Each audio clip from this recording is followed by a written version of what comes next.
waxaan jiraa 60 sano waxaan jeclaa inaan wax barto weli waa jeclay bas ilaahay ugu madow marka hadeer ilaahay wuxuu ii keenay macalinkan qaaliga aan barto aan qori karo magacayga iyo wax badan aan qori karo haye haye haye haye haye haye anigu waxaan leeyahay Dheeman Xasan waxaan deganahay suuqa xoolaha barto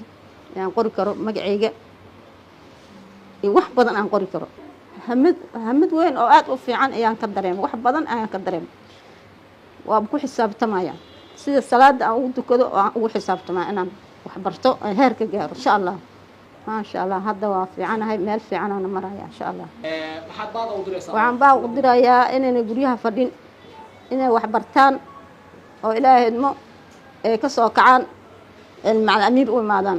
ayaguna waa ma sha Allah waqtigooda ku jiraan laakiin anigu waqtigaas ma bagaa ilaa in gaara ilaa og laakiin waqtigan Soomaaliga inaan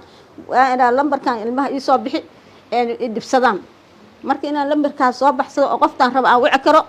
waxaan rabaa qof u qori karaan raba